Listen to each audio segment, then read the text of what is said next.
So when I was younger, I always start podcasts with when I So was younger, it's like go it's on. like it's like a fairy tale beginning. It's like when I was Yeah. younger. Once upon a time, when I was a little boy. Right, I'm going to jump straight in with my memories of Carrie.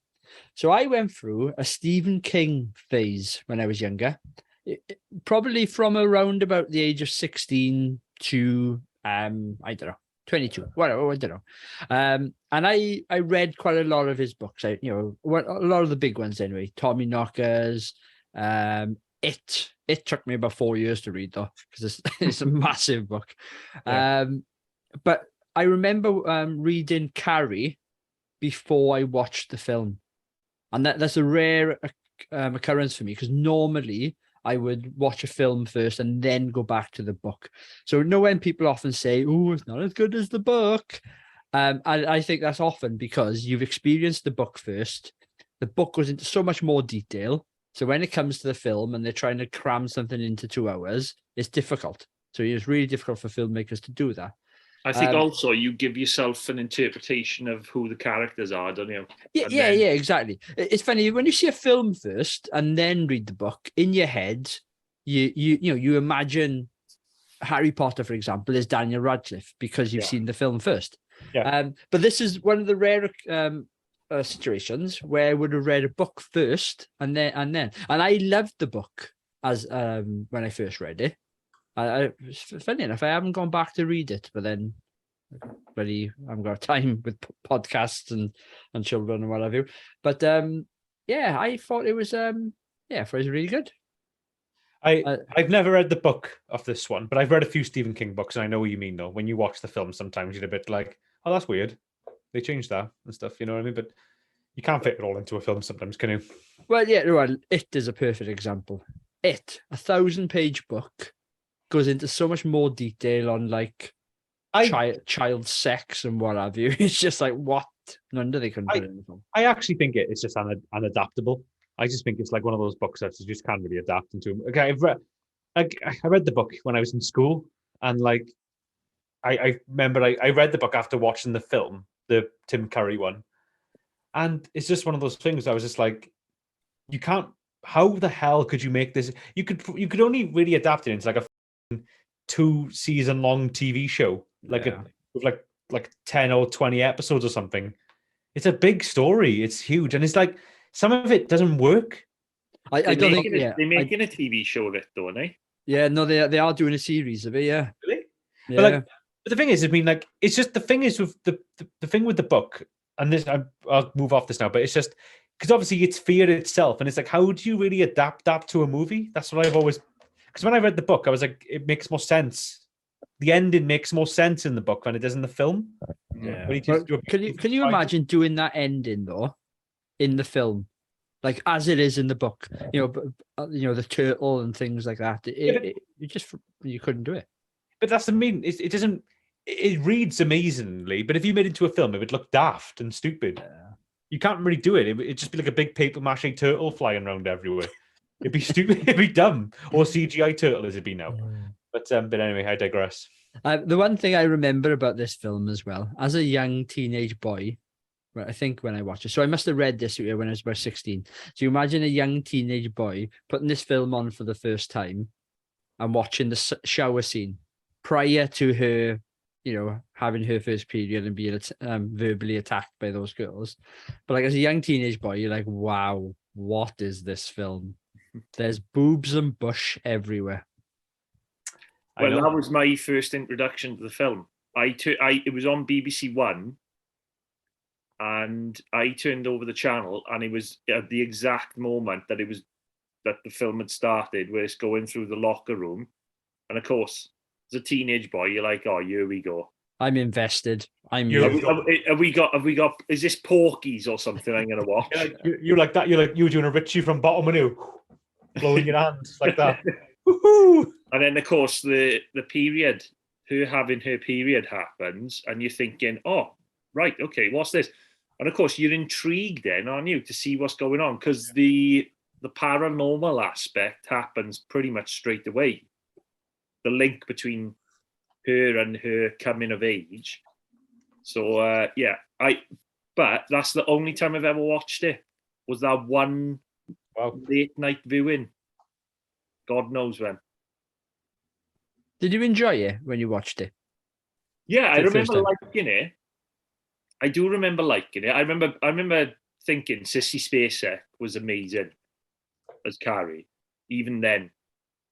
But as I said to Adam, when we watched it last night, and that's the second time I watched it, there were things in it that, though I remember them slightly differently from when I watched it first of all.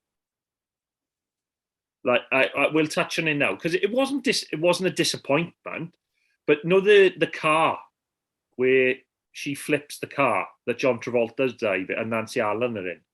I remember that being so much bigger, more elaborate from the first time I watched it. But watching it last night, I was like, oh right, that's it, is it? I remembered it the way it was. I like that bit. It's more satisfying because you hate Nancy Allen so much in it. You're just like, oh yeah, die. Like, I had forgotten she was in it. Yeah, and with her luscious locks, which hardly move. Mm. Her hair is perfect throughout the film. she's brilliant. Nancy Allen is like big props to Nancy Allen. She's doesn't act in enough stuff in my opinion though. Like she's only in like 2 films I can think of. This and Robocop. And they're 2 of your favorite films. I know, yeah, exactly. Very attractive lady in this, I think. She is yeah, she's very good looking in this one. She was married to the director. Was she really? Not during this though, it was after.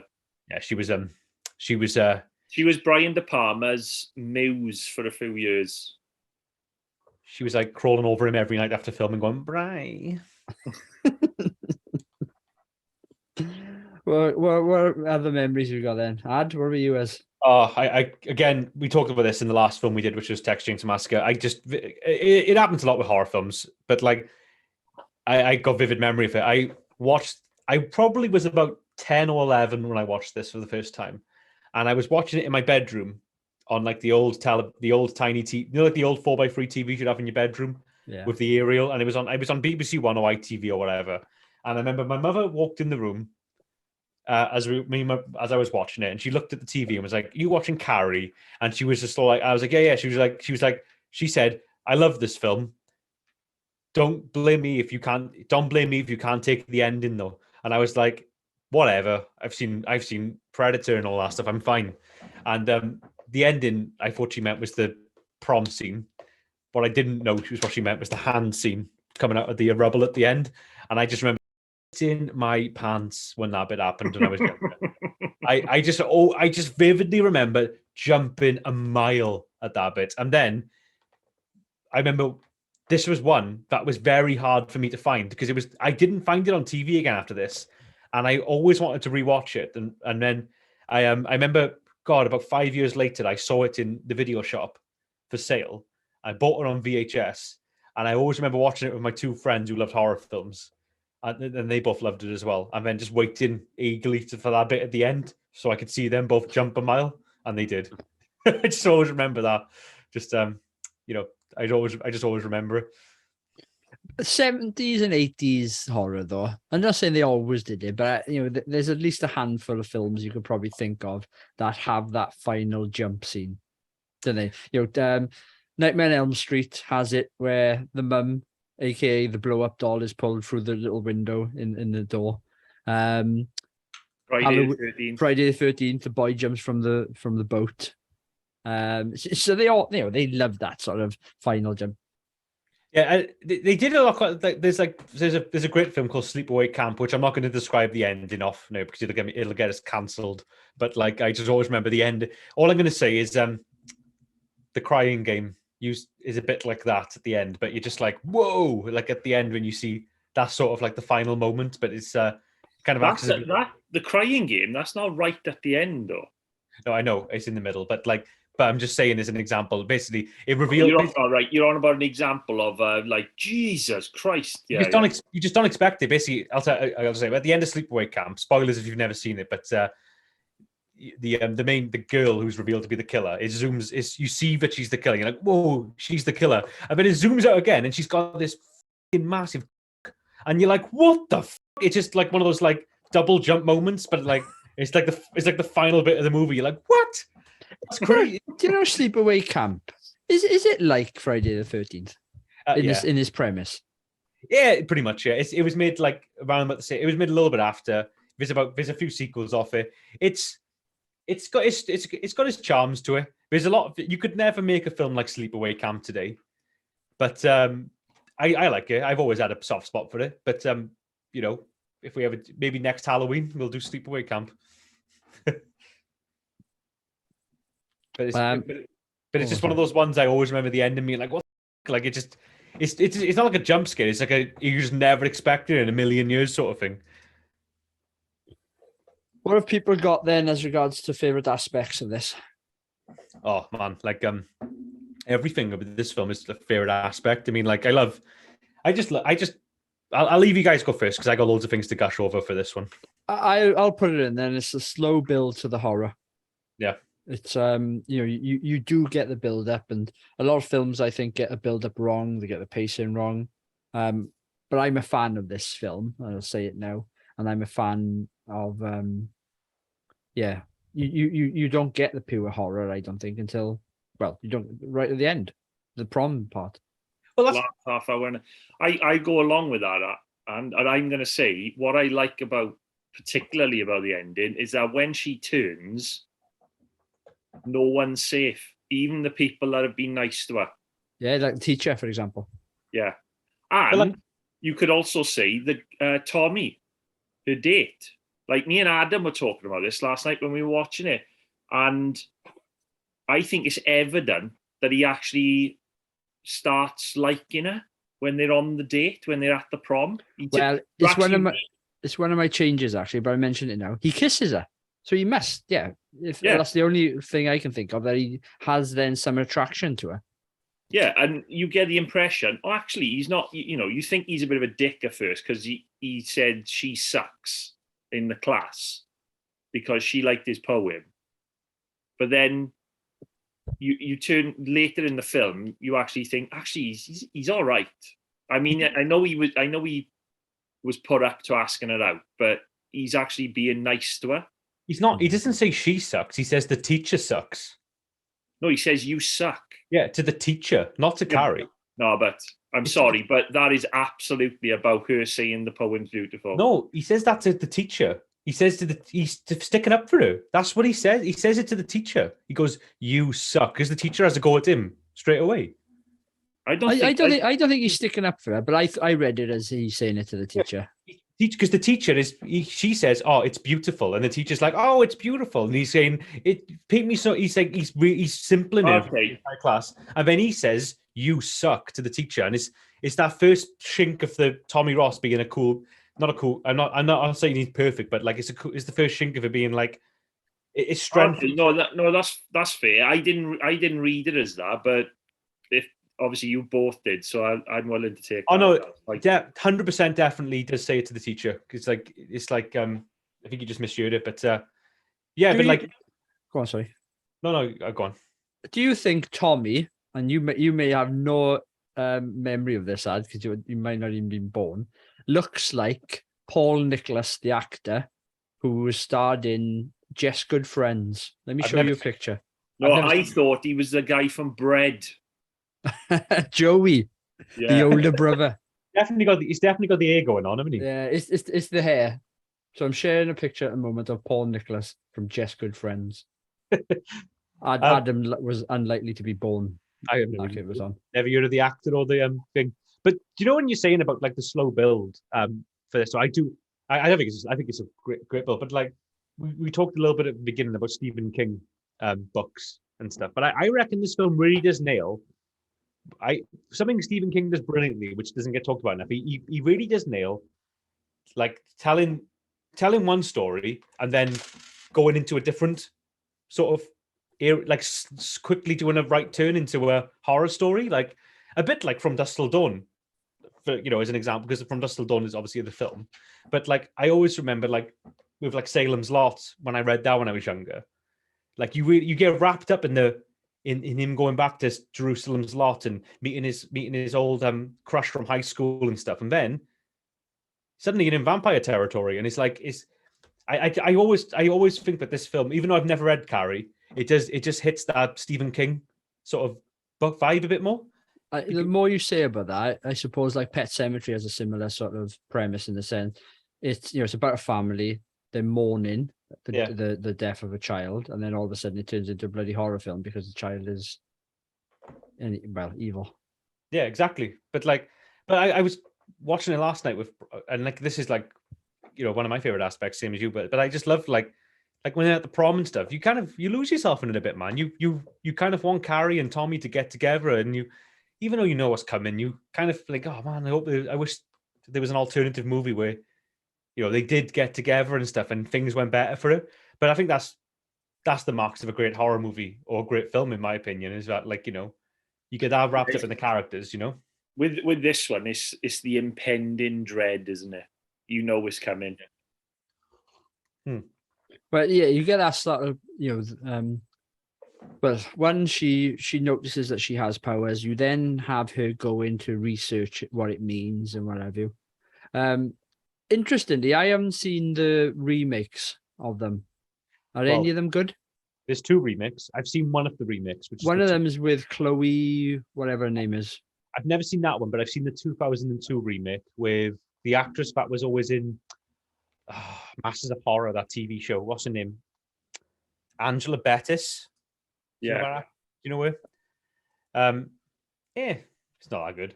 It's okay. It's crap, really. It's kind of just you can kind of watch. If you've seen Carrie, it's interesting to watch to see what they do, but it's a bit naff. Do you know what I mean? There's Carrie 2, The Rage as well. Is that linked to the one of the remakes? It's a sequel to the 76 movie, but like it's not that good. I think it's about Carrie's like sister or something, or like she has like a long lost sister in it that has the same powers. It's a bit naff. It's about a teenager with telekinetic powers who is revealed to have shared a father with Carrie White. That's it. Yeah, it's a sister. It used to be on. I remember watching it on Sky Movies years ago, and it was just a crap. It's like a crap slasher movie. It's not that good. Well, Irving is in it again. The way that the book tells the story is different to how the movie tells the story. The book is like I think I'm getting this right, but it's like someone is investigating the story, and I think they get in sort of snippets of I think like newspaper articles and things like that, and interviews.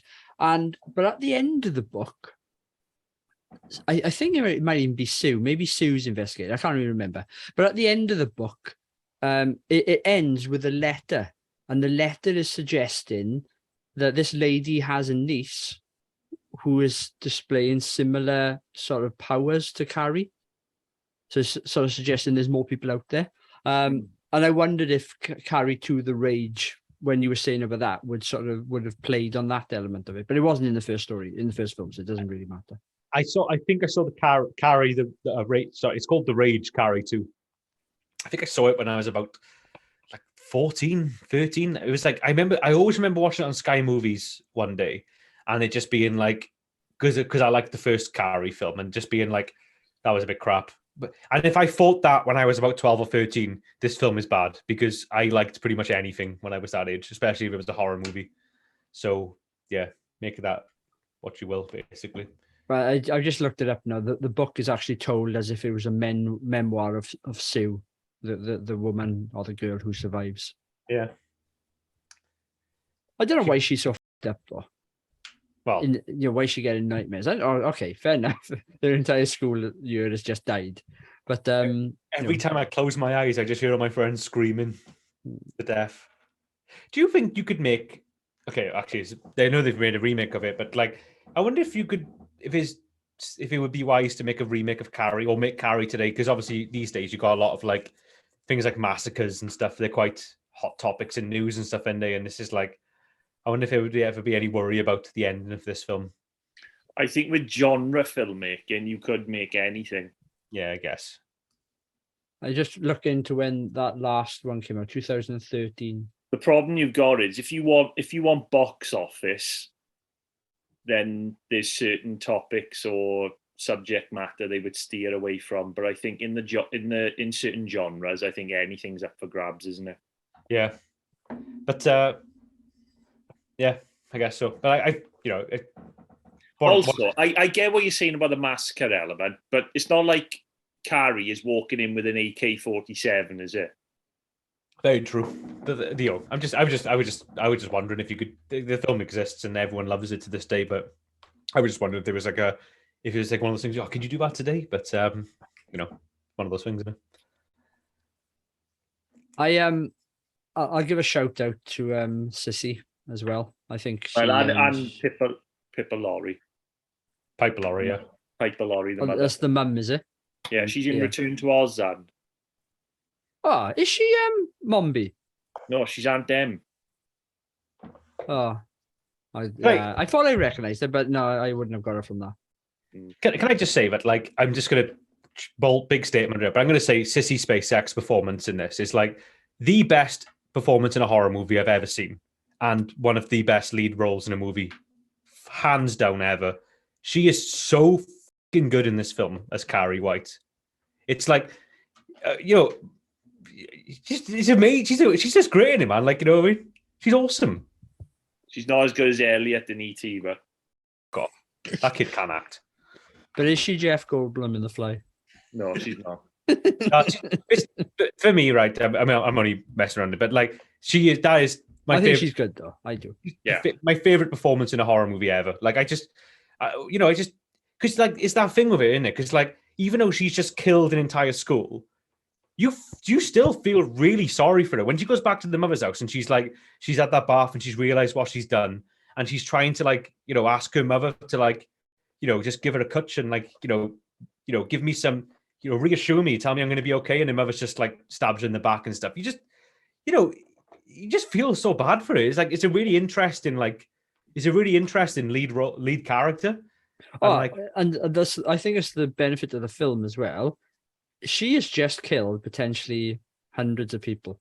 Yeah, maybe not hundreds, but you know what I mean. You're a good number of people. Tens of people. Yeah, but at no point did I ever feel like, what's the word I'm looking for? At no point did I ever feel that she was the bad guy. No, that's what I mean. Like I bet if you had like an actress in this role that was like couldn't convey the sympathy like Sissy Spacek does, I don't think it would have worked. I reckon you would have just hated her at the end and you would have been like, oh, kill Carrie. But you don't want Carrie. I'd never want Carrie to die in this. I hate that it's a great ending, but I still hate that she dies in the end. I'm like, oh man, that's, I wanted to live on, you know what I mean? Well, she should have died. She should have died. Yeah, I know. I'm not saying that she shouldn't have. I'm saying that's the film's power. It's like you really don't want it to die at the end. You're like, no, like, it's coming. I know that the house is going to flatten her and she's going to burn to death. But I'll tell you, Sissy Spacek's trick. Go on, she's ginger. No, it's all in her eye. I said this to you last night. It's all in her eyes. Yeah. When you look at her through the film, the first hour, she's always looking down. She's never giving eye contact. Her eyes are sort of half closed. When she's in the prom and she's having this good time, her eyes are wide, are more open. She's looking up.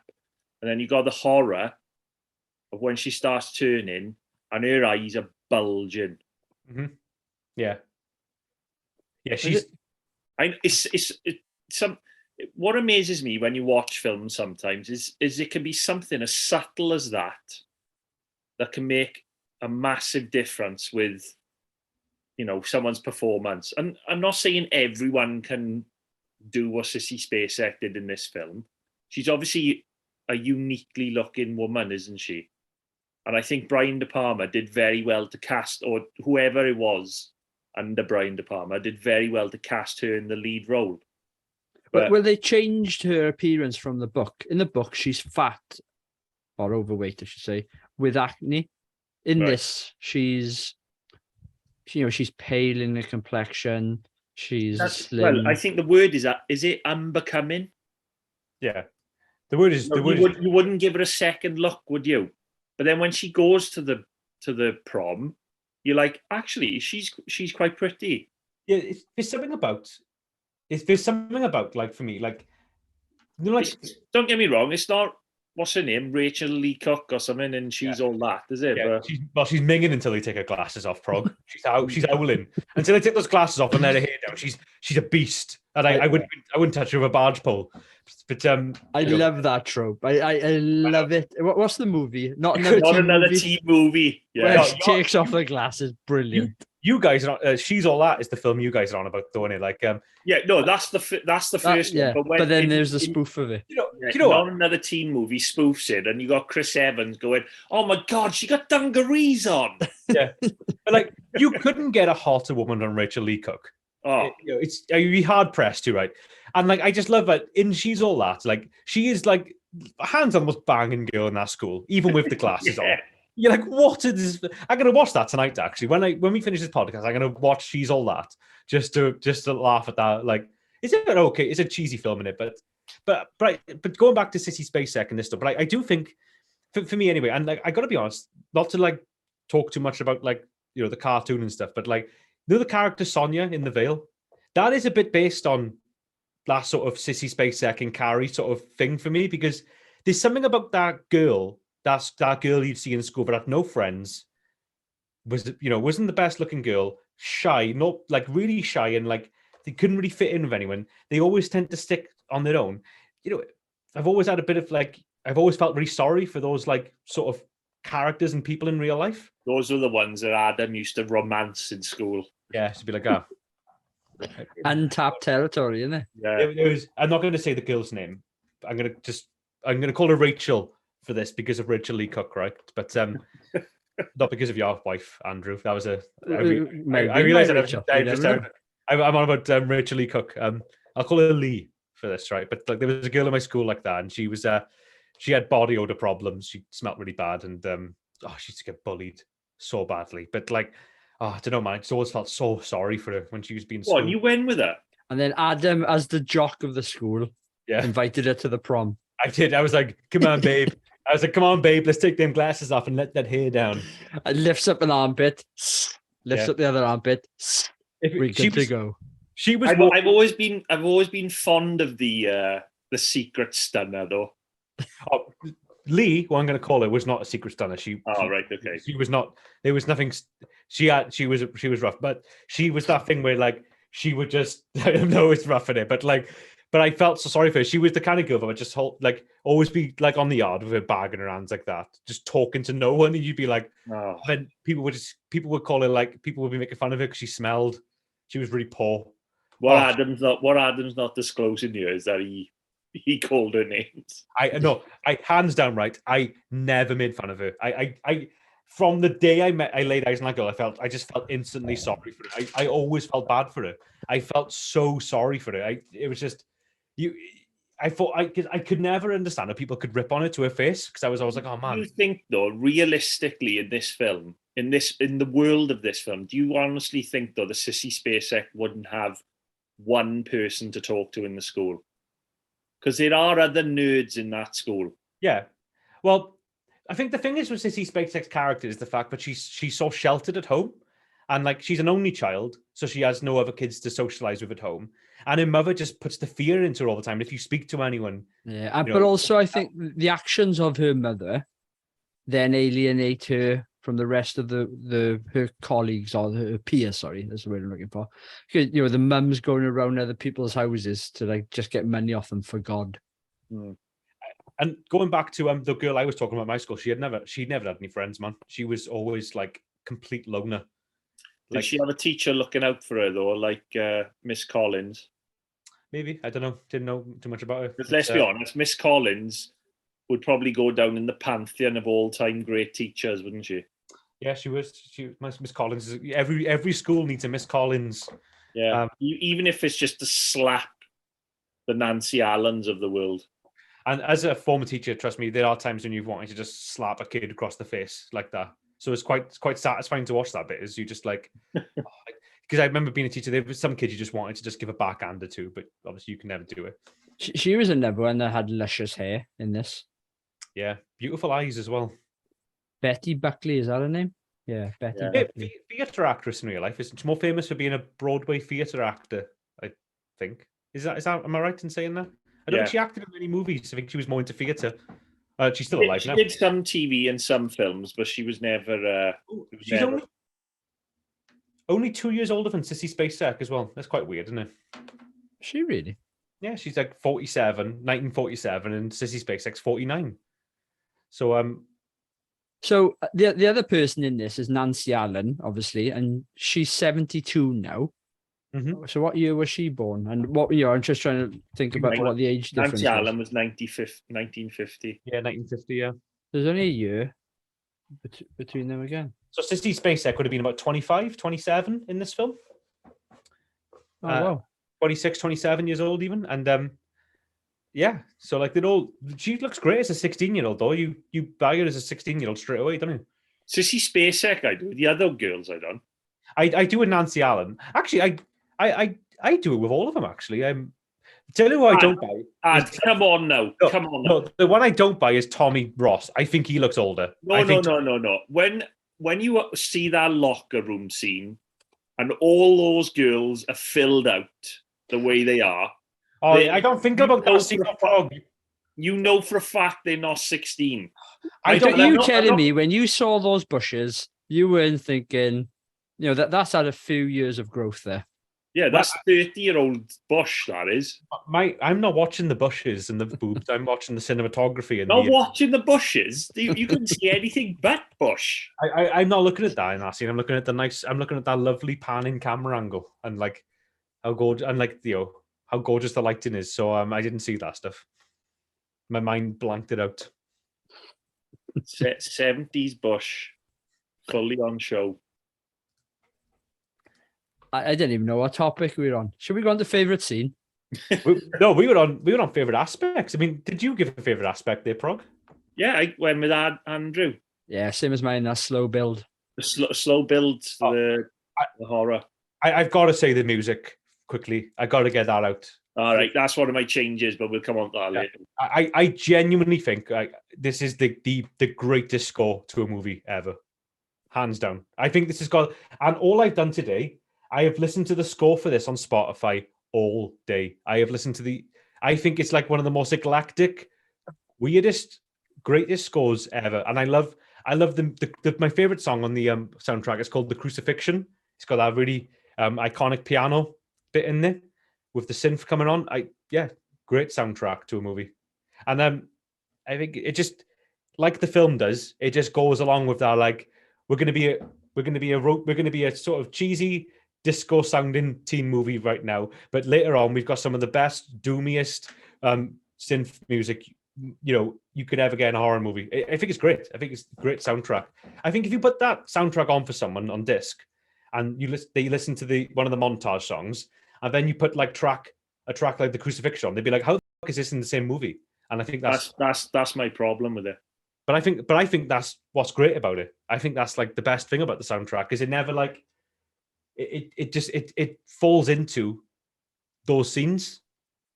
So it gives you when the film is being like we're now an uplifting teen movie, that's what the soundtrack is for those moments, and I think that's great about it. But yeah, anyway, that's my favorite aspect. One of my favorite aspects. What's your favorite scene then? Favorite scene in the movie? Obviously the Piper Laurie speech at the end. I think that, and when she kills her mother at the end, with the foreshadow to the Jesus in the cupboard. I think you can't get a better scene than that in a movie, really, can you? I know the thing is, whenever I say the best scene in a movie, I tend to always say the end scene, but I can't.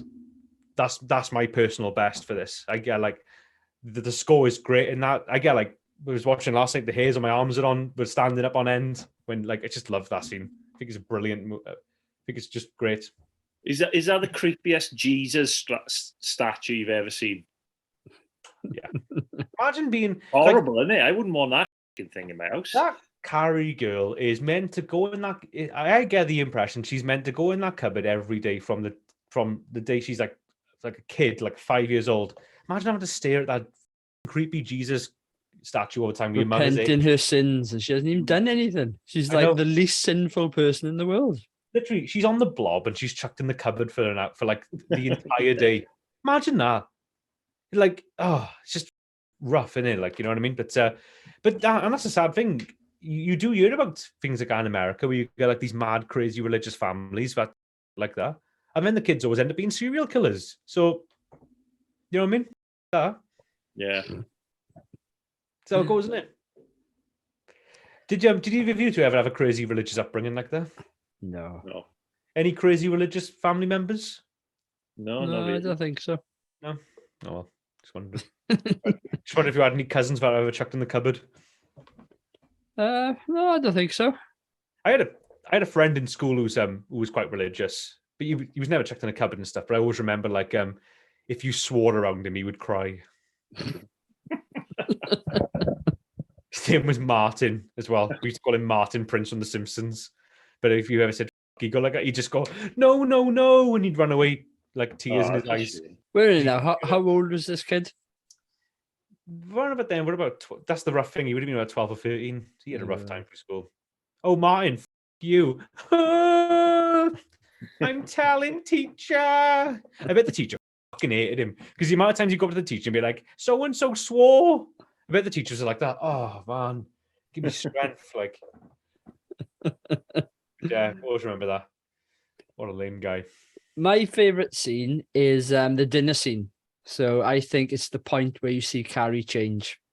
It's the point where she tells her mother, "No, I am going to the prom." Yeah, it's a great scene. And yeah, as that changing character, I think is brilliant because, and again, hark back to the book a little bit, but the book goes into more detail about how Carrie has this sort of constant inner conflict of wanting to please her mum all the time, but then also leading a normal life. Yeah. And I think that scene then shows actually no, Carrie now is turning into, you know, she's turned into motherhood, or not motherhood, she's turning into a woman, sorry. And you know, that now is this time for her to develop as a character as well, or as her own person. The great dialogue. The film has amazing dialogue as well. Like I think the dialogue in this is really ahead of its time for how good it is as well. Because like, you know, it's just but like that scene is great. I just like, you know, I just think it's a brilliantly written scene of a movie and stuff. That's one I could have put that in favorite aspects of the dialogue in this, but yeah. Prague, what about you? It's got to be when she turns in the prom. Yeah. It's the build up to it. That's what the film is building to, and I think it delivers. The thing is, like, there's so much great scenes in it. You can't really it's hard to boil them down to just one. But yeah, the build up to it with Nancy Allen's underneath the stairs, licking her lips furiously and about to pull that rope and stuff is amazing as well. Great editing in that as well. The editing's it's really good in that scene. Yeah. Does anyone know who edited this film? Yeah, it's a really famous editor called Paul Hirsch. Have you heard of him before? No. Well, I'll tell you some films he edited. Right, he edited a film called Planes, Trains, and Automobiles. Ferris Bueller's Day Off, Prague's favorite film. He edited the remake of The Mummy that came out last year, and he edited these two weird sci-fi films. In one called Star Wars, and the other one called The Empire Strikes Back. He won the Academy Award for Star Wars. And he did Footloose. Yeah, he started off and Falling Down. Yeah, he's like a really famous editor in Hollywood. He's done a few then.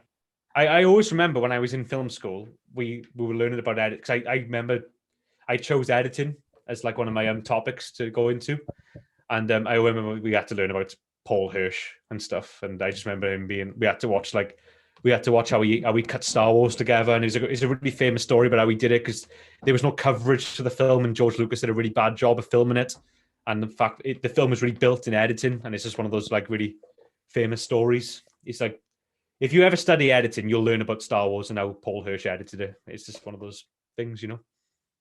Good guy. The wipe transition. Where he won the Academy Award for editing for Star Wars. Exactly, yeah. But that's the thing, because like the production of Star Wars that are really, if we ever do Star Wars or rewind the movies, we'll talk about this more then. But because it's one of those films we've always ducked around, isn't it, Star Wars? But yeah, it's just it had a really fucked up filming or production because they had to film it all twice because George Lucas didn't really know what he was doing, and he admits that's not true. Yeah, it's not like he didn't know what he's doing, but he got like it's the coverage was really bad, and he had to. No. The main problem they had with Star Wars was because the special effects were late. Yeah. They didn't know how to build the film without the special effects, and especially the dog fighting scenes. Yeah. So George Lucas had to come up with something else, and he actually found World War II footage of dog fights between planes, and then he put them into the edit so that people knew where they were going to go in the film, and then they managed to get everything else around it. But didn't they have to do? They had to do a lot of reshoots, though, didn't they? Because apparently, like when they did a run of it in Pinewood, they got back to the film labs, and they were just like, "Is this like?" I think the reshoots, though, again, were for the special effects. But George Lucas himself, though, well, he's not the best director, though, is he, George Lucas? And I think that's why he always got other people to do it for him. I'm not going to stand. I'm not going to sit there and say that he's a great director, but I am going to say I think he's better than some people say he is, because people say he's awful. He's not awful. They say he's awful He did Star Wars, and he did what's the film before it? I can't remember it now. American Graffiti. Yeah, and they're both really good films. Yeah, but but let's just be real here. Also, let's not forget as well, right? Star Wars, he was trying to do stuff that hadn't been done before. I know, but like I think he was James Cameron before James Cameron. The reason people say he's a bad director isn't because of Star Wars and American Graffiti. It's because of the prequel trilogy. That's why they say he's a bad director. No, I know, yeah. I kind of agree with him a lot. But is that being a bad director? Or is that bad storytelling? Both, I reckon. But I do wonder. I might be wrong on this, but I think that like at one point I might be wrong about this, but I've heard this before that Spielberg was at one point going to direct the prequel trilogy. I think I've heard that before. There was some meetings about it where Spielberg was going to direct like the Phantom Menace, and I do wonder if that had happened. I genuinely think those films would have been vastly better. No, I would have loved to have seen Spielberg's Star Wars trilogy.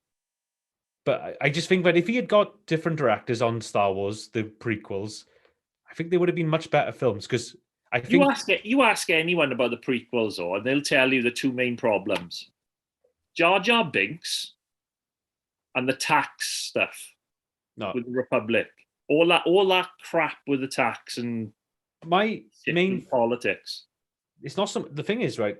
Phantom Menace is actually the best one of those prequel trilogies. My problem with it is how brutally boring they are. Like, especially the last two. They are. I think the third one's quite good. But like, they just the acting is atrocious in them. The dialogue's atrocious in them. It's all like I'm only on about the last two because I can take Phantom Menace. Phantom Menace is like it's got some like whimsical sort of stuff going on. Like it's got the pod races going on. The thing with Phantom Menace, the battle at the end with Darth Maul is really good. The lightsaber battle with Darth Maul at the end. That's really good. So Phantom Menace is actually decent. His Attack of the Clones is just kill me if you tell me I have to watch that again. And Revenge of the Sith is not as bad as Attack of the Clones, but it's just boring. I prefer Revenge of the Sith to the other two personally, but Revenge of the Sith is just like I remember. I almost got up and left the cinema. I just couldn't take it. Yeah. But I remember my mate just being like, "No, we have to stay. Come on, please don't leave." He was like that to me. I was like, "I just want to go home. I can't take this film." But yeah, that's my thoughts on them. They should have only been 3 Star Wars films. Let's put it that way. They should have just made 3 films in the 70s and just left it as that. Never did anything else with it ever again. Just leave it there, like Back to the Future did. Just leave it there. The problem you have is, and you don't get this with Back to the Future, the amount of literature that's in the world as regards to there's so many novels came out after the Star Wars. So this whole universe got created, and then people were sort of saying, well, we've got all this stuff being written, why can't it be put into films? And you don't necessarily get that with Back to the Future, but I agree that they could have just left it where it was, but I think people would have always demanded it. People will still demand it now. I reckon. look what you got with all the TV series. I reckon, right? You know, if they put a vote out and like someone said, like, right, guys, we're gonna do this thing right now. We're gonna keep the first three. We're gonna keep Star Wars, Empire Strikes Back, and Return of the Jedi. We're gonna keep that ones right, but we're gonna get every other bit of Star Wars ever made, all of the films, the TV shows, everything, and we're gonna just delete them. We're just gonna press the delete button on them, and we're just gonna erase them from history. I reckon if they put that to a vote, more people will be in favor of being like, yeah, just get rid of them, because I think people have just got that fatigue of Star Wars now. If you could just keep the original free and leave it at that, I think most people would choose that option. Because unfortunately, or I don't know. Sorry, I shouldn't say unfortunately, but whatever we think about it, there are people that actually like the new films. No, and you got to think about the amount of time between each of those the trilogies that have come out, the 3 trilogies, and what you've got is different generations, let's put it that way, coming through, who don't have the affiliation with the first round. I'm pretty sure now. I don't know what my kids are 2 and 4, so I don't know. Maybe in 10 years' time, if I showed them the original trilogy, they may think one of the other sets of trilogies are better. Yeah. Well, there are some people out there that prefer the prequel trilogy. They say the prequel trilogy is their favorite one. Weirdly, and I think it's ultimately, if you were a 10-year-old boy in 1999 when the Phantom Menace came out, which actually you were. Yeah, I was 10. I went to see that in the cinema.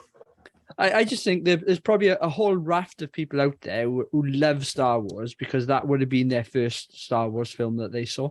I always tell people. Also, sorry, but I will say there are things to like in that prequel trilogy. I'm not saying they're good films, but there are things to like. Hands down, I think Ewan McGregor is really good in those films. Yeah, because he's a brilliant actor. But he's always good, isn't he? Yeah.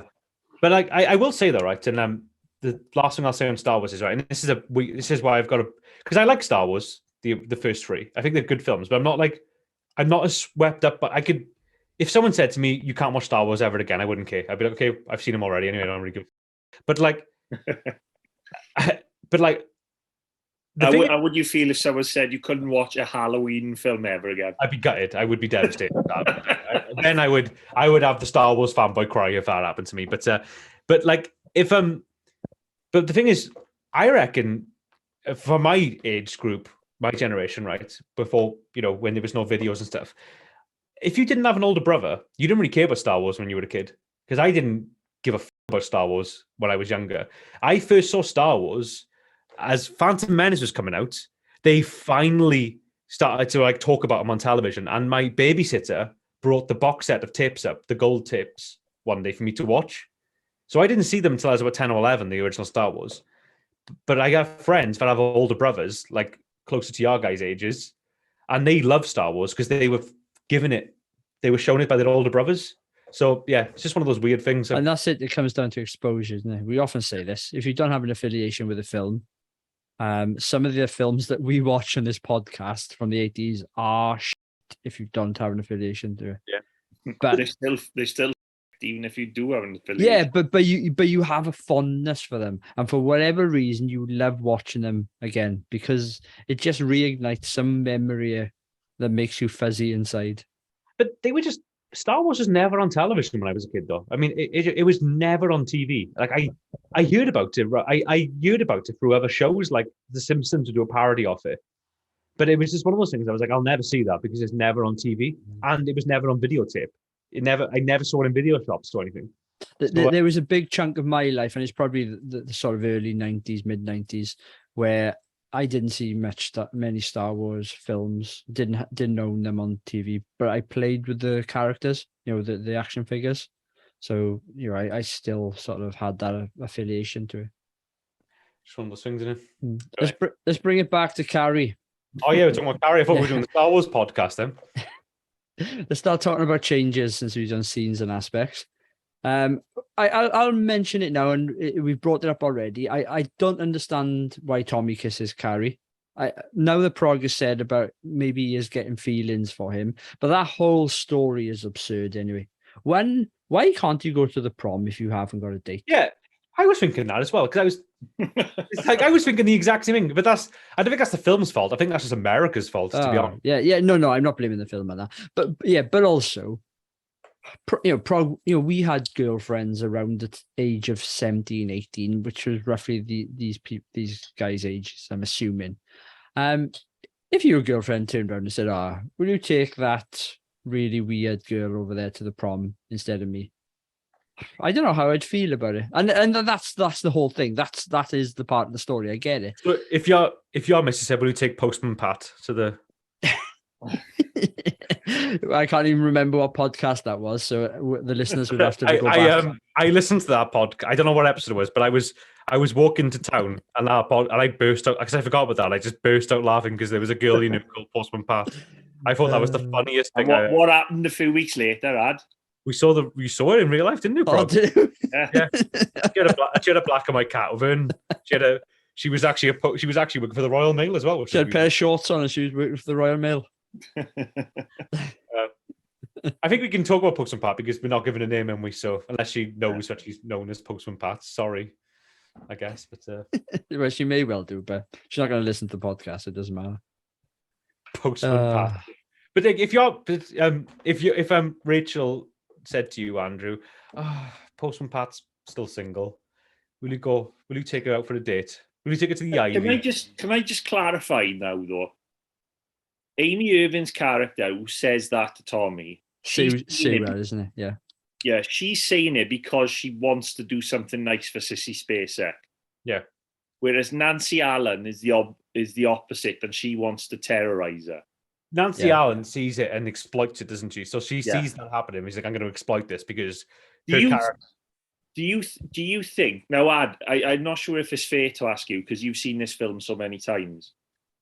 And I don't know whether it's fair to ask you as well, Anne, because you've read the book. But to me, rewatching it, it wasn't clear to me that Amy Irving's character, Sue, was being nice until the end of the film. I thought she was in with Nancy Allen for part of the way, setting Carrie up. It wasn't until the end of the film where she notices the bucket up above and she's like, what's going on here? That's the only point where I was like, okay, so she actually was doing something nice for her. Do you think that was intended? That's what I don't know. Yeah, I don't know as well. And I will admit I picked up on that, and I was thinking, is she part of this? I can't really remember. But yeah, no, it's a good point. Why is Sue nice to Carrie? No, because my point was going to be that was going to be one of my changes. Is that not that you have to have it spelt out? Because I've obviously said in previous podcasts I don't like that type of stuff. But I think a little bit more clarification about just Sue saying to Tommy, let's do something nice for her. If she says that line or something similar to that, then I think certainly myself, I would have been like, okay, she's not in on it. Well, in the book, I got it right here from the clip notes of the book. It says Sue realizes that the only reason she cares for Carrie is because she was being a hypocrite. By the end of the novel, we know that Sue never really liked Carrie. She was just preoccupied by feeling guilty about throwing tampons at her. Obviously, at the beginning, when they're throwing, because she's horrible to her in the beginning. She's like she's part of the girl gang, isn't she? But then she has a bit of a falling out with Chrissy, doesn't it? Or Nancy Allen's character, because she says, "Shut up, Chrissy," like that. Yeah, but again, though, in the novel, you can make that type of stuff clearer, can't you? Because you can spend a chapter on it if you want to. Yeah, but in the film, and this is where dialogue I think is key. In the film, to me, it wasn't clear what Sue's intentions were. Now, I'm not saying they have to be clear. In certain circumstances in the film, it's good to have some sort of question as to what's she getting at. I just think I just wonder whether. Certainly in my case, I think I was a little bit sort of, I don't know what's going on here.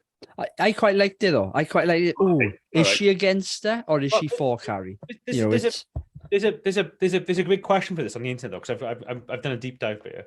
Was Sue in on the prank on Carrie? That's what one person asks on this forum.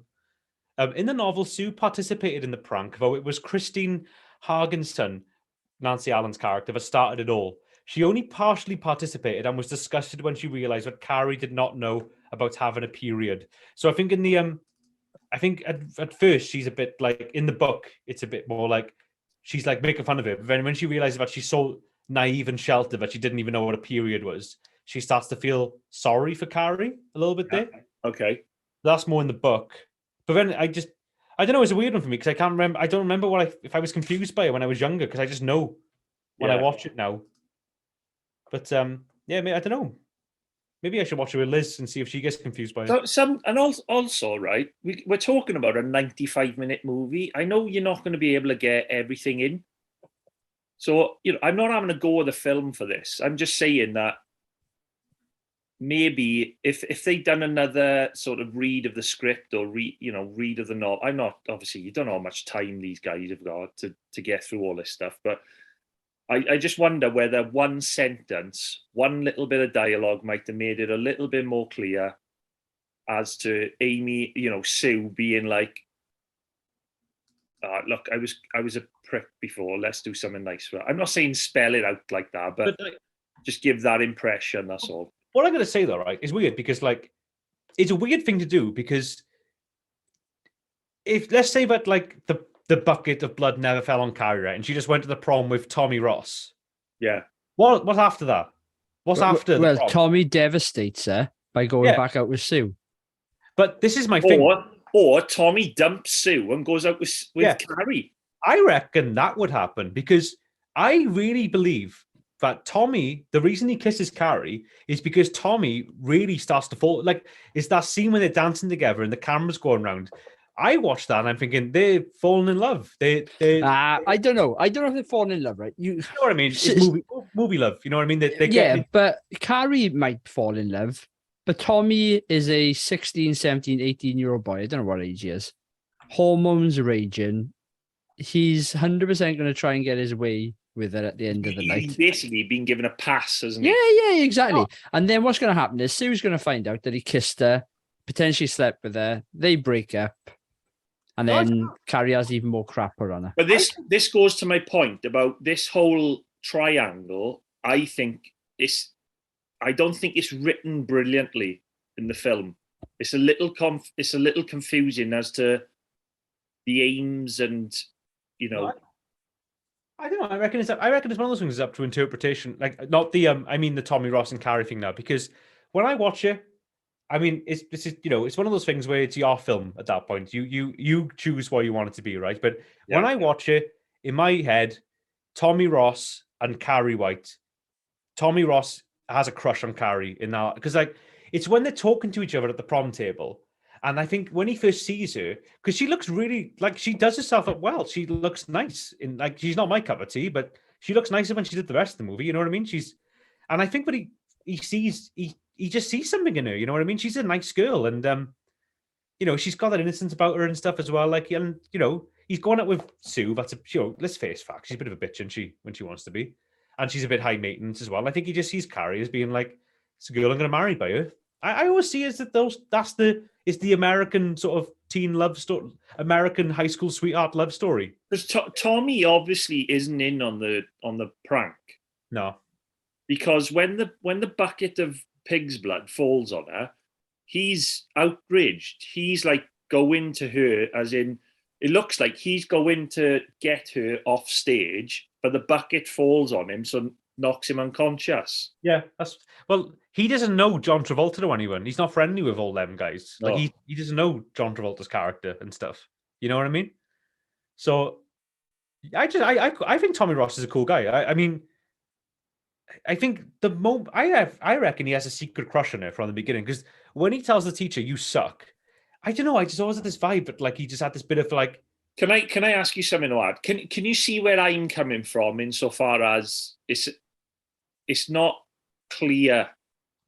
No, I know what you mean, but I think that's De Palma's doing that on purpose. So I'm not talking about the Sue. I agree with the Sue thing being a little bit like, is she in it? But like, I think with the Tommy Ross thing, I think that's Brian De Palma purposefully being like leaving it ambiguous Okay, all right. because teenagers are confusing. Okay, I'm happy to accept that that's open to interpretation. And obviously, ultimately, it's not a massive issue I have with the film. It's just something I wanted to talk about, and obviously Andrew did as well. So, but like I said, it's up to you. I mean, Andrew, you don't believe that he fancies her. I do. It's like I think he fancies her. I just think he's a red-blooded 16, 17, 18-year-old male. That's the power of movies, though. It's like the ending of another good example, a film from the same exact year, 76, is Taxi Driver. Like, that's got a really hotly debated ending. People talk about that all the time, don't they? Whether it's all a dream or he dies at the end. That's always been a gigantic argument and debate amongst people, isn't it? Whether he doesn't die at the end. That's what I mean. But some people believe that. Some people, I don't believe he dies. I believe that that's all happening. But some people believe that he dies and then, that's all like a death dream at the end. Score says he was on too much coke to have him die at the end and have a dream.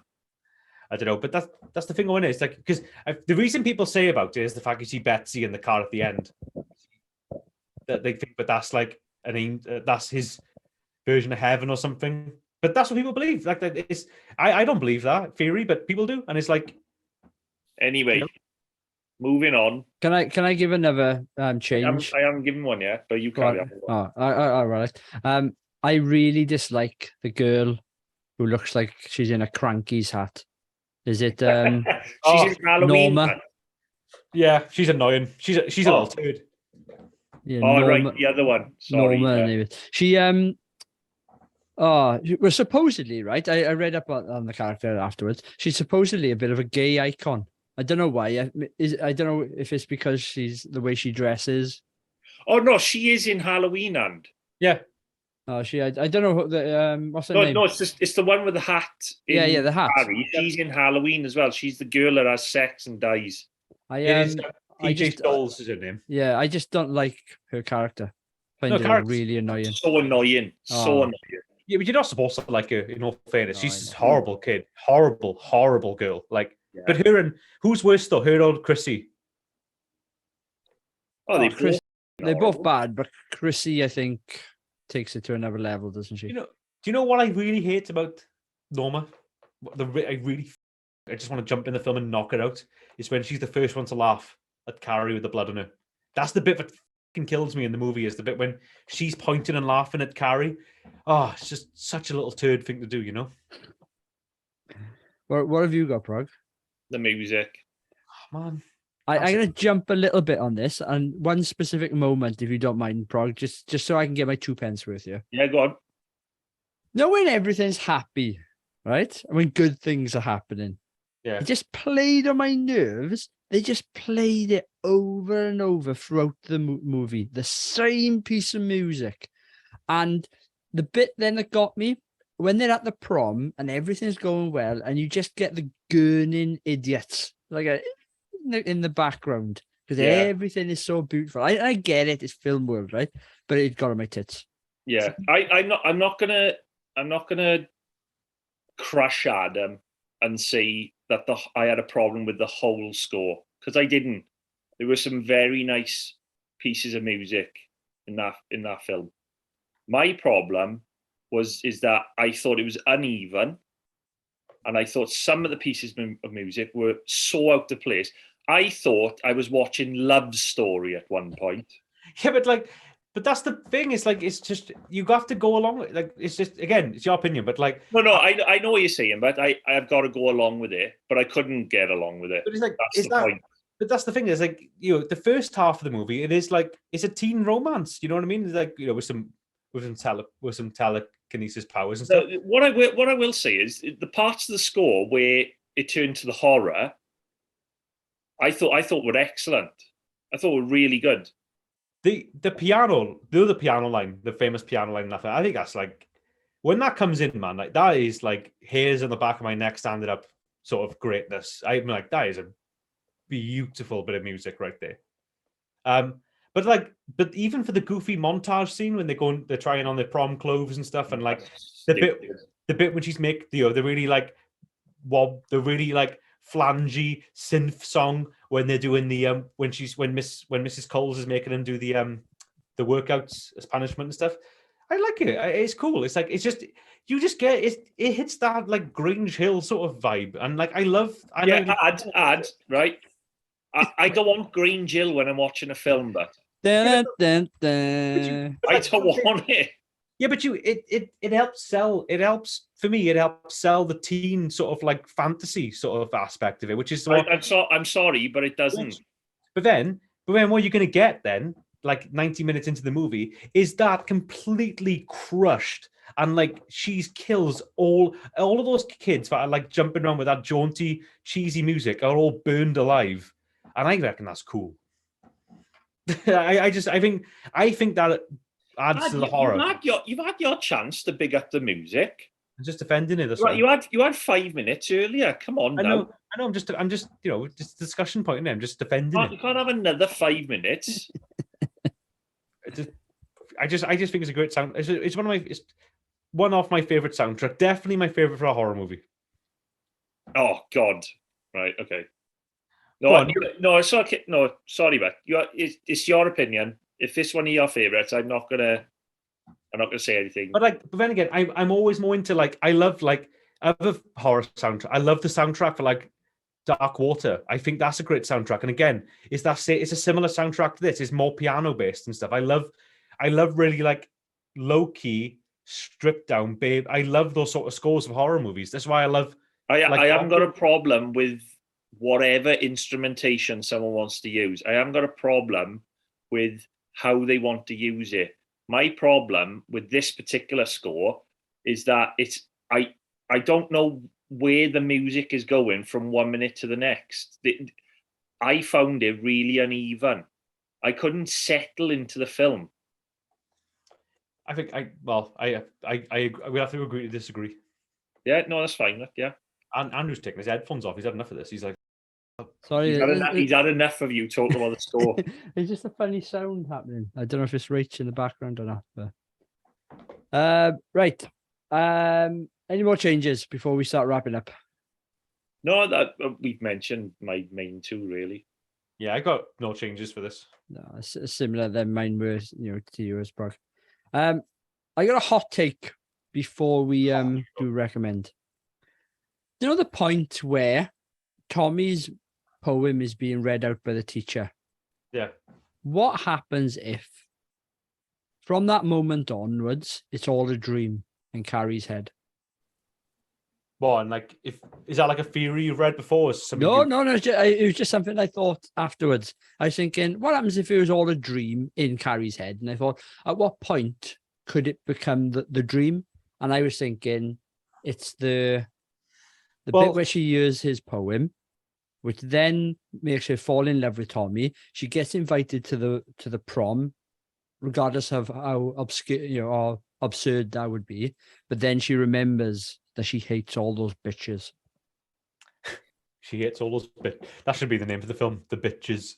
I don't know. I mean, like, if it is all a dream, I mean, in a way, it's kind of a sad thing, really, because she has to endure like years upon years Piper Laurie as her mother. I'm just going to say this now, but I hate that idea. only because I hate the dream in film angle. It's always the theory. It's always the big theory, though, isn't it? If any TV show in film, not so much. But it all came, sort of after Dallas, didn't it? Where they brought it back, and it didn't work there. No, exactly. Well, that was only a way to get a character back in who was popular beforehand. Yeah, I know. Yeah, I tell you a better way. His twin brother. Right, come on, we are wrapping this up. Otherwise, you'd be here all night.